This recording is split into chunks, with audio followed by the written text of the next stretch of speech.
ఈ మధ్య రీసెంట్ గా భిక్షు యాదవ్ హిందీ యాక్టరు, మంచి యాక్టరు, ప్రదీప్ రావత్ గారు చనిపోవడం జరిగింది. ఆయన అనగానే మనందరికి గుర్తొచ్చేది సై సినిమా.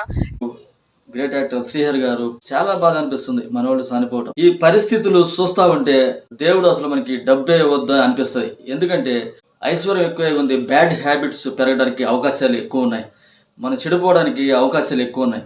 చనిపోయారు. నాకు తెలిసి అది పక్కా మందు తాగి, వాళ్ళతో ఎప్పుడు పైసలు ఉంటాయి, ఈ మందుకు అలవాటు పడిపోయి డైలీ మందు తాగడం వల్ల, నువ్వు ఎంత కాస్ట్లీ మందు అయినా తాగు, ఆరోగ్యం దెబ్బతింటుంది, ఇలాంటి అర్ధాంతర మరణాలు జరుగుతాయి. అలాగే మన తెలుగులో కూడా ఎంఎస్ నారాయణ గారు, ధర్మవరపు సుబ్రహ్మణ్యం గారు, వేణుమాధవ్ గారు, సినిమా హీరోస్ మన తెలుగు వాళ్ళు ఇట్లాగే మందుకు అలవాటు పడిపోయి మానుకోలేక, కూడా తెలిసి మానుకోలేక చనిపోయిన వారు ఉన్నారు. ఇలా నేను చూశాను. సో దీన్ని బట్టి మనకి డబ్బు ఎక్కువ లేకపోవడం మంచిది అనిపిస్తుంది. కంట్రోల్లో ఉన్నవాడికే డబ్బు నిలబడుతుంది, ఐశ్వర్యవంతులు అవుతారు.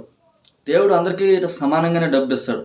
దాన్ని కరెక్ట్గా నిలబెట్టుకున్నవాడే ఐశ్వర్యవంతుడు అవుతాడు. ఐశ్వర్యవంతుల్ని అబ్జర్వ్ చేశాను, వాళ్ళు అనవసరంగా ₹1 ఖర్చు పెట్టరు. మనకి వెనక ₹1000 ఉంటే ₹1000 ఖర్చు పెట్టేస్తాం. వాళ్ళకి లక్షలు కోట్లు ఉన్నా సరే సాదా సీదాగా చిన్న బైకుల మీద వెళ్తూ ఉంటారు, పాత బైకుల మీద.